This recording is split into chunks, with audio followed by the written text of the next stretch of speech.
नवरात्रि में कन्या पूजन का विशेष महत्व है। इसे कंजक पूजन भी कहा जाता है, जिसमें 9 छोटी कन्याओं और एक लंगुर लड़के की पूजा कर उन्हें देवी के 9 रूपों का प्रतीक माना जाता है। कन्या पूजन के माध्यम से देवी शक्ति का आशीर्वाद प्राप्त किया जाता है। हालांकि इस पूजन को करते समय कुछ महत्वपूर्ण बातों का ध्यान रखना आवश्यक है, ताकि पूजा पूरी श्रद्धा और विधि विधान से हो और इसका पूर्ण फल प्राप्त हो सके। सही तरीके से कन्या पूजन करने से जीवन में सुख, समृद्धि और शांति आती है। कन्याओं को ऐसा खाना कभी मत खिलाना, माता शेरा वाली हो जाती है नाराज। ऐसा व्रत पूरा नहीं माना जाता। साथ ही जानिए, नवरात्रि में जौ क्यों सूख जाते हैं, क्यों आपके जौ में हरियाली नहीं आती है, आखिर यह क्या संकेत देता है। नवरात्रि में जो अखंड ज्योति जलती है, उसकी बात ही का हम क्या करें। साथ ही साथ यह भी जानिए कि नवरात्रि में जो कलश के नीचे चावल रखे जाते हैं और उसके ऊपर नारियल रखा जाता है, उसका हम क्या करें और बचे हुए तेल का क्या करें। जानिए सब कुछ, वह भी विस्तार पूर्वक से अंत में बताएंगे। कन्या पूजन कैसे करें और क्या है शुभ मुहूर्त, इस खूबसूरत वीडियो को लाइक जरूर करें। दोस्तों, आज का वीडियो बहुत ही सुंदर है। आपको कहीं भी जाने की आवश्यकता नहीं पड़ेगी। नवरात्रों की समस्त जानकारी इस वीडियो में है। खासकर कन्या पूजन कैसे करना है, सप्तमी कब है, अष्टमी कब है, नवमी कब है, समस्त जानकारी इस वीडियो में हम आपको दे रहे हैं। दोस्तों, जो भक्त सच्चे दिल से माता रानी की पूजा आराधना करते हैं और उनकी भक्ति में लीन हो जाते हैं, तो माता रानी उनकी सच्ची भक्ति से उनकी पुकार अवश्य सुनती है। और जो इच्छाएं उनके मन में होती हैं, तो माता रानी उसे वह सब कुछ देती है जो उसको चाहिए होता है। माता लक्ष्मी दोनों हाथों से धन की वर्षा करती है। मां दुर्गा उसी पर अपनी कृपा दृष्टि बनाती है जो नवरात्रों में खास तौर पर माता की सेवा में लग जाता है। देखिए, माता की सेवा में आपको बिल्कुल भी कंजूसी नहीं करनी है। दिल खोलकर माता रानी की सेवा करें। जितना हो सके मां को प्रसन्न करने में लग जाए। साल भर के इस त्योहार में माता धरती पर आती है और उसी पर कृपा दृष्टि बनाती है जो माता को सच्चे हृदय से प्रसन्न करता है। उसे रंग से राजा बनाकर ही जाती है। फिर चाहे वह राजा हो या भिखारी, मां की नजरों में वह सबसे बड़ा है जिसकी भक्ति में प्रेम, आस्था और मां के प्रति सच्ची लगन हो। इसीलिए मां की भक्ति में आनाकानी ना करें। दोस्तों, एक बार सच्चे मन से कमेंट बॉक्स में लिखे जय माता दी, और हम हमारे चैनल प्राचीन ज्ञान टीवी को सब्सक्राइब करके बेल आइकन जरूर दबाएं।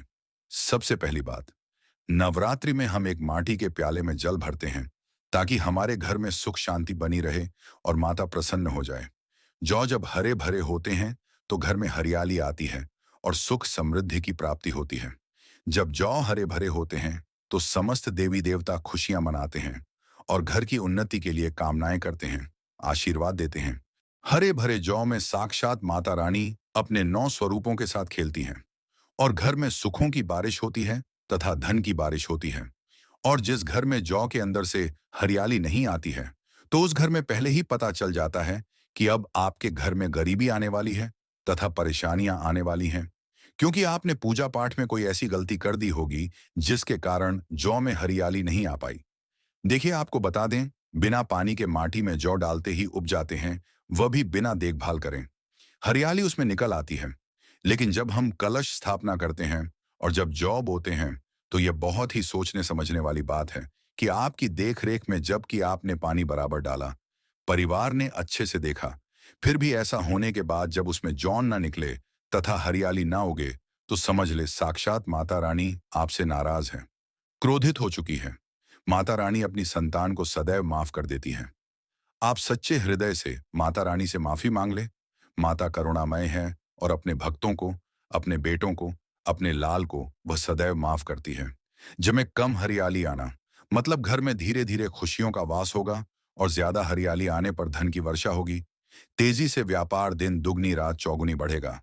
कई लोग जब प्रतिदिन पानी डालते हैं, जो कि इसमें पानी नहीं डाला जाता बल्कि पानी का छींटा मारा जाता है। इसीलिए जड़ सड़ जाते हैं, खराब हो जाते हैं। ऐसा ना करें और इसी कारण हरियाली नहीं आती है। ज्यादा पानी डालने से यह खराब हो जाते हैं। दोस्तों, जब आपके घर में हरे भरे हो जाए, तब इसमें चांदी का सिक्का या 1 रुपए का सिक्का जरूर डालें। सिक्का डालने से माता रानी प्रसन्न होती है और आपके घर में धन का आगमन होना शुरू हो जाता है। दोस्तों, नवरात्रि समाप्त होने के बाद हरे भरे जौ का क्या करें, आइए जानते हैं। आराध्य शिव के माध्यम से पहली बात तो यह है कि इसमें जो आपने रुपए का सिक्का डाला है, उसे आप अपने धन रखने के स्थान पर रख लें। इससे धन में बढ़ोतरी होती है। और अंत में नवरात्रि समाप्त होने के बाद जौ में से थोड़े पत्ते माता रानी के प्रसाद के स्वरूप में पूरे परिवार को खिलाएं। इसके पत्ते खाना बहुत ही शुभ और मंगलकारी माना जाता है। इसे जो भी खाता है वह जल्दी बीमार नहीं पड़ता। और बाकी आप इन जौ को गंगा में विसर्जित कर दें या नदी की धारा में छोड़ दें। इससे आपका व्रत संपूर्ण और सफल हो जाएगा। दोस्तों, कई लोग अपने घर में अखंड जत चलाते हैं और जो बाती होती है तथा तेल बाती, उसे कई लोग इधर उधर फेंक देते हैं या अपने घर में संभाल कर रख लेते हैं या फिर पानी में डाल देते हैं, जो कि इससे आपको कोई फायदा नहीं होता। जो अखंड ज्योति होती है उसे आप मामूली ना समझें। ये बुझने के बाद भी जागृत अवस्था में होती है। इसमें साक्षात मां दुर्गा का वास होता है। यह चैतन्य अवस्था में होती है। जात होती है दोस्तों। नवरात्रि समाप्त होने के बाद इसके बचे हुए तेल को आप बच्चों की मालिश करने के लिए रखें और आप भी इससे मालिश करें। इससे आपकी सभी बीमारी दूर हो जाएगी और आपके ऊपर सकारात्मकता का संचार होगा। और साथ ही साथ जो अखंड ज्योति की बाती होती है, उसे आप अपने बाजू में बांध लें। ऐसा करने से आपको धनी होने से कोई नहीं रोक सकता। बच्चे बड़े सभी बांध सकते हैं। इसको बड़ा करने के लिए इसमें आप कलावा बांध सकते हैं दोस्तों। नवरात्रि में जब कलश स्थापना की जाती है तो कलश के नीचे चावल जरूर रखे जाते हैं और कलश के ऊपर एक नारियल भी जरूर रखा जाता है। ऐसे में हम इन दोनों चीजों का क्या करें, आइए जानते हैं। सबसे पहली बात, कलश के ऊपर जो नारियल होता है उसे आप कन्या पूजन में तोड़कर कन्याओं को बांट दें और आप भी माता रानी के प्रसाद के स्वरूप में खा लें। आप चाहे तो नारियल साबुत ही गंगा में विसर्जित कर दें। और जो कलश के नीचे चावल रखे जाते हैं उसे आप थोड़ी हल्दी में पीला करके एक लाल कपड़े में बांधकर अपने धन रखने के स्थान पर रख लें या अपने पर्स में रख सकते हैं। इससे तेजी से धन बढ़ता है, माता लक्ष्मी की कृपा प्राप्त होती है। और बाकी चावलों को आप पक्षियों को डाल दें या गंगा में विसर्जित कर दें। और जो कलश और जौ होते हैं उसे आप गंगा में विसर्जित कर दें। ऐसा करने से नवरात्रि का संपूर्ण फल प्राप्त होता है और व्रत रखने का फल शीघ्र ही मिलता है। और भूलकर भी यह गलती कभी मत करना। गंगा में कचरा आदि धूप बत्ती के डिब्बे, माचिस के डिब्बे भूलकर भी मत डालना। सड़े गले फूल गंगा में नहीं डालना चाहिए। इससे उल्टा व्यक्ति नरक में चला जाता है और परिवार में गरीबी का वास हो जाता है। गंगा मैया क्रोधित हो जाती है और श्राप देती है। इसीलिए ऐसा घोर पाप कभी मत करना। इसके पीछे एक कथा है। जब गंगा मैया भगवान शिव से शिकायत लेकर पहुंची, तब भगवान शिव कहते हैं, जो मनुष्य गंगा को मैला करेगा वह कभी पवित्र नहीं कहलाएगा। वह हमेशा नरक में भटकता रहेगा। उसे मोक्ष प्राप्त नहीं होगा। वह नरक के भांति इसी पृथ्वी लोक में भ्रमण करता रहेगा। इसीलिए गंगा को मैला नहीं करना चाहिए, नहीं तो आपका समस्त पुण्य नष्ट हो जाएगा। आपका पुण्य भूत पिशाच को प्राप्त हो जाएगा। दोस्तों, अगर आपको माता रानी की चुनरी उपहार में मिली है, जैसे जागरण आदि से या किसी पंडाल से या धार्मिक यात्रा से, तो ऐसी माता की चुन्नी बहुत ही शुभ मानी जाती है। इससे आपका वैवाहिक जीवन सफल हो जाता है। माता रानी की चुन्नी को आप संभाल कर रखें। इसे आप करवा चौथ पर, वट सावित्री व्रत आदि में या किसी पर्व पर त्योहार में अवश्य पहनें। इसमें माता रानी का आशीर्वाद होता है जो आपको प्राप्त हुआ है। ऐसी चुनरी सदैव संभाल कर रखें, क्योंकि माता की चुनरी जागृत अवस्था में होती है। इसे मामूली ना समझे। नवरात्रों में चाहे कुछ भी कर लेना, लेकिन यह कार्य जरूर करना। बिन पूजा पाठ के ही सारा फल मिल जाता है। आप चाहे कुछ करें या ना करें, लेकिन नवरात्रों में यह एक काम जरूर कर लेना। मैं माता रानी की सौगंध खाता हूं। माता लक्ष्मी खुद आपके घर में चलकर आएंगी। आगे आपकी मर्जी दोस्तों। नवरात्रि में बिना व्रत बिना पाठ के आपको संपूर्ण नवरात्रि का फल मिल जाएगा। यह वीडियो ध्यान से देखना। अगर आपने व्रत नहीं रखा है, कोई बात नहीं, आपको परेशान नहीं होना है। क्योंकि कभी कभी हम काम के चलते या फिर कभी कभी कुछ ऐसे हम कामों में फंस जाते हैं जिसके कारण हम माता रानी के नवरात्रों में उनको टाइम नहीं दे पाते। तो आपको परेशान नहीं होना है। अगर आपने व्रत नहीं रखा है, कोई बात नहीं, पूजा नहीं कर रहे हैं, कोई बात नहीं, तो दोस्तों बस ये एक काम आपको कर लेना है। नवरात्रि में जितने भी लोग पूजा पाठ करते हैं, उससे भी आपको अधिक बढ़ करके फल प्राप्त होगा। तो यह वीडियो ध्यान से देखना। बहुत ही सुंदर ज्ञानवर्धक जानकारी है। इस प्रकार की जानकारी आप लाखों रुपए खर्च करेंगे, फिर भी कोई नहीं बताने वाला। हमारे चैनल का मकसद है जनहित एवं जन कल्याण करना। इसीलिए आप लोगों को इस प्रकार की अच्छी जानकारी सिखाते हैं। तो आइए इस वीडियो में जानते हैं, नवरात्रि में ऐसा कौन सा कार्य करने से बिना व्रत, बिना पूजा या फिर बिना कन्या भोजन के सारे फल की प्राप्ति हो जाती है, केवल सच्चे मन से। अगर नवरात्रि के समय में कोई भी व्यक्ति पूरे मन के साथ, पूरे विश्वास के साथ, सच्ची लगन आस्था के साथ अगर दुर्गा सप्तशती में वर्णित सिद्ध कुंज का स्रोत का पाठ कर लेता है, तो संपूर्ण दुर्गा पाठ का फल उन्हें प्राप्त हो जाता है। जो भी आप व्रत रखते हैं, माता रानी के लिए आप चाहते हैं कि माता रानी का आपके ऊपर आशीर्वाद प्राप्त हो, माता रानी की कृपा मिले, आपकी कोई अधूरी मनोकामना पूर्ण करना चाहते हैं, सरकारी नौकरी हेतु पितृदोष, राहु दोष, मंगल दोष, क्षण दोष, कर्ज का दोष, गरीबों का दोष मात्र पल भर में दूर होगा। अगर आपने नवरात्रि का व्रत रखा है, तो वह सारे फल अगर आप चाहते हैं और उसका 1000 गुना फल प्राप्त हो जाए, तो नवरात्रि के समय में दुर्गा सप्तशती का पाठ जरूर करना।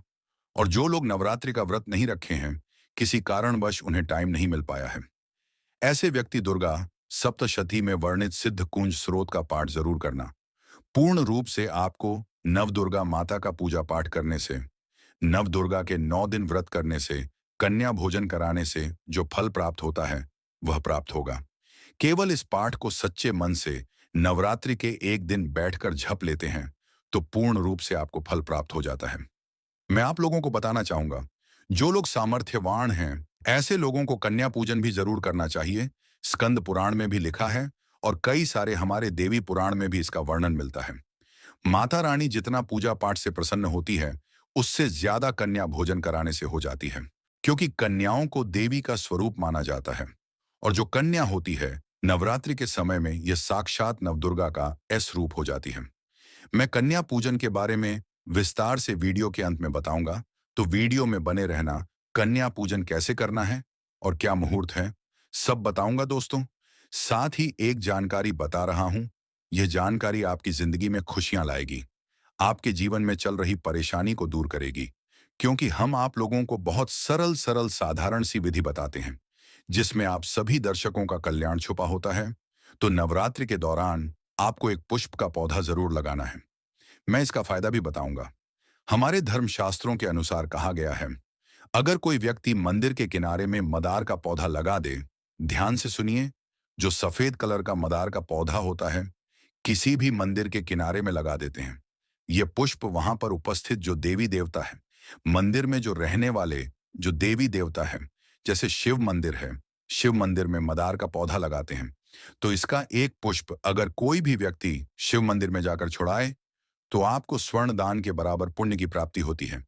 मदार का पौधा लगाने से इसमें जो फूल खिलेंगे, वह जाकर के देवी देवताओं को चढ़ाए जाएंगे, तो उसका पुण्य आपको प्राप्त होगा। जो व्यक्ति चढ़ा रहा है उसको आधा फल मिलेगा और आधा फल आपको प्राप्त होना शुरू हो जाएगा। तो मदार का पौधा अगर कोई भी व्यक्ति नवरात्रि के समय में किसी भी शिव मंदिर या माता रानी का मंदिर है, उनके समीप लगाता है, तो अक्षत पुण्य की प्राप्ति होती है। ना इसमें आपको व्रत करना है, ना पूजा पाठ करने की जरूरत है। बस आप जो है कोई भी फूलों का पौधा लगा सकते हैं। इस श्रेणी में आते हैं जैसे मदार का पौधा, सदाबहार का पौधा। सदाबहार हमेशा हरियाली रहता है और ये हमेशा फूलते हैं। ऐसे फूल का आपको चयन करना है जो हमेशा फूलते रहे, जिसमें फल फूल आते रहे। तीसरे नंबर पर आता है कनेर का पौधा। जो कनेर का पौधा है, ये देवी माँ का श्रृंगार कहा गया है। अगर कोई भी व्यक्ति कनेर का पौधा, सफेद कलर का अगर कनेर है, तो फिर इसे अति उत्तम माना जाता है। कनेर के पौधे को पार्वती का स्वरूप कहा गया है। धर्मशास्त्रों में तो कनेर का पौधा चढ़ाने से माता रानी बहुत प्रसन्न होती है और गौधन के बराबर हमें फल की प्राप्ति होती है। आप चाहे तो गुड़हल का पौधा लगा सकते हैं दोस्तों। मंदिर के किनारे में, देवी मंदिर के किनारे में अगर कोई भी व्यक्ति गुड़हल के फूल का पौधा लगाता है, तो हमारे धर्मशास्त्रों में ऐसा कहा गया है, गुड़हल के वृक्ष पर साक्षात मां जगदम्बा का वास होता है। जी हाँ दोस्तों, यह कोई हवाई बात नहीं कर रहा हूं, प्रमाणित बात कर रहा हूं। धर्मशास्त्रों में भी लिखा है, आप माता रानी को 5 भोग लगाएं या ना लगाएं, कोई श्रृंगार का सामान चढ़ाए या ना चढ़ाए, इससे कोई फर्क नहीं पड़ता। लेकिन अगर कोई भी व्यक्ति नवरात्रि के समय में गुड़हल का पुष्प माता रानी को सच्चे मन से अगर माला पिरो करके 21 की संख्या में 11 की संख्या में चढ़ा दी जाए, तो उस व्यक्ति की वह मनोकामना पूर्ण होने से साक्षात ब्रह्मा भी नहीं रोक पाते हैं। नवरात्रि में आपने पूजा पाठ व्रत रखे हैं, पूजा पाठ कर रहे हैं, कोई बात नहीं। अगर आप व्रत नहीं कर पा रहे हैं, पूजा पाठ में टाइम नहीं दे पा रहे हैं, तो गुड़हल का फूल माता रानी को नवरात्रि के किसी भी दिन एक दिन 21 माला पिरो कर माता को चढ़ा देना, संपूर्ण व्रत का फल मिल जाएगा। आपने नवरात्रि का व्रत रखा हो या ना रखा हो, इससे कोई फर्क नहीं पड़ता। बस गुड़हल का फूल माता रानी को चढ़ा देना, ऐसा कहा गया है। कोई व्यक्ति अपने जीवन काल में अगर नवरात्रि के समय में गुड़हल का पौधा लगा देता है और इस पौधे में फूल आना शुरू हो जाते हैं, और यह फूल अगर देवी देवताओं को छोड़ना शुरू हो जाते हैं, तो माता रानी आजीवन आपकी बिल्कुल ही मदद करेंगी, आपके ऊपर अपनी कृपा बरसाएगी, आपको अपना पूर्ण आशीर्वाद देंगी। और जब तक आप इस संसार में जिएंगे, कभी भी निर्धन नहीं रहेंगे दोस्तों। देखिए, आपको वीडियो के बीच में बताया था कि कन्या पूजन 2024 में कब है और क्या है शुभ मुहूर्त, आइए जानते हैं। लेकिन याद रहे, कन्याओं को ऐसा खाना कभी मत खिलाना, नहीं तो उल्टा आप बर्बाद हो जाओगे। जानिए कन्याओं को क्या खिलाना चाहिए और क्या नहीं, और क्या उपहार देना चाहिए और कौन सा उपहार नहीं देना चाहिए। दोस्तों, इस बार के नवरात्र बहुत ही शुभ और मंगलकारी माने जा रहे हैं। इस बार शारदीय नवरात्रि 3 अक्टूबर दिन गुरुवार को शुरू होकर और इसका समापन 12 अक्टूबर दिन शनिवार को होगा। ऐसे में 12 अक्टूबर दिन शनिवार को ही दुर्गा विसर्जन होगा। जो लोग माता रानी की स्थापना करते हैं, मूर्ति स्थापना करते हैं, वह लोग 12 अक्टूबर दिन शनिवार को विसर्जन करेंगे। दोस्तों, नवरात्र की अष्टमी और नवमी तिथि पर कन्या पूजन का विधान है। इस बार महाअष्टमी तिथि 10 अक्टूबर, गुरुवार और नवमी तिथि 11 अक्टूबर दिन शुक्रवार को है। ऐसे में आप अष्टमी और नवमी को इन दोनों तिथि में कन्या पूजन अवश्य ही करें। कन्याओं को भोजन अवश्य खिलाएं। शास्त्रों में 9 दिनों के नवरात्रि को बहुत ही शुभ और मंगलकारी माना जाता है। शास्त्रों के अनुसार नवरात्रि के दिनों में माता रानी का पूजन करने से, कन्या पूजन करने से मां अभय वरदान प्रदान करती है। कुंडली में जो कष्ट होते हैं, उन्हें ठीक कर देती है। श्रीधर की तरह ही सच्चे हृदय वाले व्यक्ति के सभी कष्टों का निवारण मां शीघ्र ही करती है। मां की उपासना से विनम्रता का विकास होता है, सभी कष्ट, दरिद्रता नष्ट हो जाते हैं। नवरात्रि में माता रानी का व्रत और पूजन किया जाता है, लेकिन नवरात्रि के दौरान सबसे ज्यादा महत्व होता है कन्या पूजन का। दोस्तों, कन्या जो होती है फूल की पंखुड़ियों की तरह नाजुक होती है। कन्या पूजन सर्वोपरि है, श्रेष्ठ है। कन्या के रूप में स्वयं जगदम्बा देवी माता, वैष्णव 9 देवियां अर्थात समस्त ब्रह्मांड इनके शरीर के कण कण में वास करते हैं। बहुत कम लोग जानते हैं 33 कोटि देवी देवताओं का वास होता है। कन्याओं के मस्तक पर कन्या, चाहे छोटी हो चाहे बड़ी हो, वह सदैव पूजनीय है, मां के समान मानी जाती है। दोस्तों, माना जाता है व्रत और उपासना से माता रानी इतना प्रसन्न नहीं होती है जितना कि कन्या पूजन से होती है। नवरात्रि में छोटी छोटी कन्याओं को माता रानी का स्वरूप माना जाता है। कन्याओं को भोग लगाया जाता है, उन्हें प्रसन्न किया जाता है और बदले में आशीर्वाद मांगा जाता है। कन्याओं को प्रसन्न करने के लिए गिफ्ट आदि उपहार वगैरह दिए जाते हैं। माना जाता है अगर कन्याओं को कोई भेंट दी जाए और वह उसे खुशी खुशी स्वीकार कर ले, तो इसका मतलब है माता रानी अर्थात माता वैष्णव ने वह भेंट स्वीकार कर ली। जिन पर कन्याएं प्रसन्न होती हैं, तो समझो उन्हें माता रानी का आशीर्वाद मिल गया और माता रानी की कृपा से उन्हें मनचाहा वरदान प्राप्त होता है। कन्या पूजन कोई मामूली पूजन नहीं होता। समस्त ब्रह्मांड में जो पूजा है, उनसे बढ़कर कन्या पूजन को माना जाता है। 10 बार गंगा स्नान करने से और 100 बार यज्ञ करने से तथा 1000 बार यात्रा करने से जो पुण्य मिलता है, वह मात्र एक बार कन्या पूजन करने से करोड़ों गुना भक्त को मिल जाता है, प्राप्त हो जाता है। दोस्तों, इसीलिए कहा जाता है कि कन्याओं को सताना नहीं चाहिए, इससे समस्त ब्रह्मांड हिल जाता है। कन्याओं की जितनी सेवा की जाए कम ही होती है। कन्याएं कोई मामूली नहीं होती। कन्या के रूप में स्वयं उनके मस्तक पर विराजमान होकर स्वयं देवी चलकर आपके घर तक आती है। नवरात्रि में 2 साल से लेकर 10 साल तक की कन्या का पूजन होना चाहिए। अष्टमी अथवा नवमी को कन्याओं के पैर धोकर भोजन कराना, उपहार आदि देना श्रेष्ठ माना जाता है, दुर्लभ माना जाता है। ऐसा मौका कभी हाथों से नहीं जाने देना चाहिए। इस दिन जितना हो सके कन्याओं को हाथ पकड़कर पैर पकड़कर अपने घर तक लेकर आए। दोस्तों, वीडियो में आगे बढ़ने से पहले आप अपनी राशि भी कमेंट बॉक्स में जरूर डाल दीजिएगा। यदि हमारे पास कोई उपाय होगा तो वह हम आपके कमेंट के रिप्लाई में बता देंगे। इस दिन कोई भी राशि अनुसार अगर उपाय करता है तो माता वैष्णो बड़ी प्रसन्न होती है और ऐश्वर्य धन प्रदान करती है, माला माल बना देती है। इसीलिए राशि कमेंट में जरूर छोड़ें। और हाँ, माता को एक लाइक जरूर करें। लाइक करने में कंजूसी ना करें। दोस्तों, कैसे करें? कन्याओं का स्वागत। कन्या जब आपके घर आए तब सभी के पैरों को दूध और पानी से उनके पैरों को धोकर बिछिया बिछाकर बैठाना चाहिए। उनके माथे पर अक्षत फूल और कुमकुम लगाना चाहिए।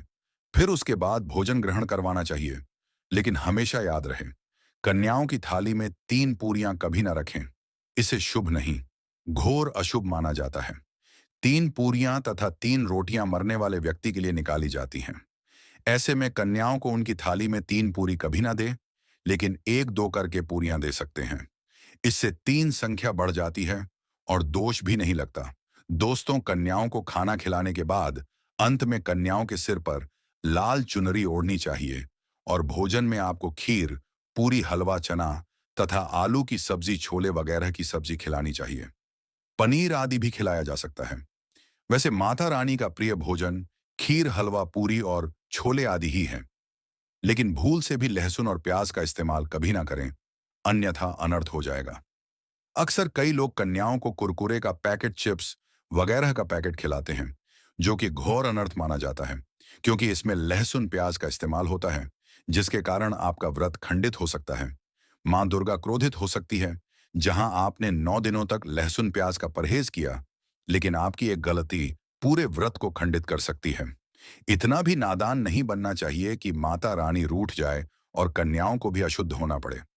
कन्याओं को डब्बा बंद कोई भी ऐसी चीज ना खिलाएं जिसमें लहसुन प्याज होता है। कई चीज तो ऐसी होती है मार्केट में जिसके अंदर लहसुन प्याज का इस्तेमाल होता है। ऐसा आप कभी मत करना दोस्तों। कई लोग कन्या पूजन में खाना घर पर नहीं बनाते और मार्केट से रेडीमेड लाकर ही खिलाते हैं तथा दही जलेबी खिलाते हैं, जो कि शुभ नहीं माना जाता। दोस्तों, ऐसा खाना वह लोग खिलाते हैं जिनके घर में मान लीजिए कोई दुर्घटना आदि हो गई है, या घर में कोई बीमार है, या कोई मुसीबत है, तब वह ऐसा करते हैं। लेकिन अगर आप स्वस्थ हैं, आपको कोई पीड़ा नहीं है, तो ऐसा भूलकर भी नहीं करना चाहिए। माता रानी दही जलेबी नहीं, आपके हाथों का बना भोजन खाना चाहती है, आपका प्यार चाहती है। फिर चाहे आप घर में एक ही पूरी क्यों ना बनाएं, पर माता के लिए आप स्वयं ही अपने हाथों से माता रानी को भोजन खिलाएं। देखिए, भले ही आप दही जलेबी खिला सकते हैं, परंतु माता को घर का बना हुआ शुद्ध भोजन ही अति प्रिय है। खासकर नवरात्रों के दौरान घर में पक्का खाना अवश्य बनाना चाहिए। माता रानी बहुत प्रसन्न होती है। घर का बना पक्का खाना ही कन्याओं को खिलाना चाहिए। हमेशा याद रखें, कन्याओं को प्लास्टिक के बने धोने में खाना नहीं खिलाना चाहिए। ऐसे पूजा पाठ के लिए शुभ नहीं, अशुभ होते हैं, क्योंकि प्लास्टिक के ज्यादातर बर्तन जो होते हैं जानवरों की हड्डियों द्वारा बनाए जाते हैं। इसीलिए ऐसा पाप मत करना। कन्याओं को हमेशा स्टील के बर्तन या पत्तों से बने बर्तनों में ही भोजन कराना चाहिए। बहुत ही शुभ माना गया है, अगर पेड़ के पत्ते में भोजन कराते हैं तो माता अभय वरदान प्रदान करती है। दोस्तों, एक और बात हम आपको बताने वाले हैं कि यदि नवरात्रों के समाप्त होने के बाद यदि बीच में कन्या पूजन में शुक्रवार का दिन पड़ जाए, तो कन्याओं को कोई भी खट्टी चीज नहीं खिलानी चाहिए, क्योंकि शुक्रवार का दिन माता संतोषी को समर्पित होता है और माता संतोषी नवरात्रों के दिनों में सक्रिय अवस्था में होती है, यानी वह भी 9 देवियों के साथ में आपके घर में आती है। इसीलिए कन्याओं को भूलकर भी शुक्रवार का दिन अगर पड़ जाए तो खट्टी चीज घर में नहीं बनानी चाहिए और नहीं खिलानी चाहिए। घोर पाप लगेगा, आपका किया कराया सब बर्बाद हो सकता है। खट्टी चीजों से माता संतोषी रुष्ट हो सकती है, आपको श्राप दे सकती है। इसीलिए नादान ना बने दोस्तों। भोजन करने के बाद कन्याओं की थाली में एक लौंग जरूर रखनी चाहिए, क्योंकि लौंग देवी शक्ति तथा दुर्गा मां को बहुत प्रिय है। लौंग माता शक्ति का प्रतीक होती है। लौंग में नव दुर्गा का वास होता है। इन 9 दिनों में माता रानी को लौंग का भोग ही लगाया जाता है, तो खाना खाने के बाद कन्याओं को लौंग अवश्य अर्पित करें। माता रानी को अमृत से बढ़कर लौंग प्रिय है, इसीलिए कन्याओं को थाली में चुपचाप एक लौंग जरूर रख दें। आपका भाग्य चमक जाएगा। मां लक्ष्मी आपके जीवन में धन की कोई भी कमी नहीं होने देगी। दोस्तों, आपको बता दें, कन्याओं को उपहार में क्या दें? कन्याओं को खुश करने के लिए उनकी थाली में दक्षिणा डालें, ताकि आपके घर में संपन्नता बनी रहे तथा धन की कोई भी कमी ना हो। कन्या जब आपके घर से खुशी-खुशी धन लेकर जाती है, तो वह भी आपको खुशी-खुशी कई गुना आपको धन प्रदान करती है। इस समय कंजूसी मत करना। खुशी-खुशी कन्याओं को धन अवश्य देना। कन्याओं को कोई सुंदर गिफ्ट दे सकते हैं। शास्त्रों में बताया जाता है कि कन्या जितना खुश होती है, माता रानी उतनी ही जल्दी फल की प्राप्ति प्रदान करती है। ऐसे में आप कन्याओं को चॉकलेट बॉक्स दे सकते हैं तथा खूबसूरत कपड़े दे सकते हैं। याद रहे, काले कपड़े ना दें और स्टील के बर्तन भी गिफ्ट के तौर पर दे सकते हैं। याद रहे कि कन्याओं को लोहे का कोई भी सामान नहीं देना चाहिए, नहीं तो राहु केतु का प्रभाव आपके जीवन में प्रवेश कर जाएगा। राहु काल तथा राहु दोष आपको लग जाएगा। आप बर्बाद भी हो सकते हैं। दोस्तों, जब कन्या अपने घर के लिए प्रस्थान करें, तो उनके चरण जरूर छुए और अपने मन में अपनी प्रार्थना को पूरा करें। सच्चे दिल से मांगी हुई मुराद माता रानी अवश्य ही पूरी करती है। सच्चे दिल का मतलब होता है मन में कोई भी लालच ना हो, और अगर वह लालच माता को पाने के लिए बन जाए, तो उसे बोलते हैं सच्ची श्रद्धा और सच्ची भक्ति। ऐसी भक्ति के आगे स्वयं 33 कोटि देवी देवता आपको नमस्कार करते हैं। दोस्तों, जानकारी पसंद आई हो तो एक लाइक जरूर कर दीजिए।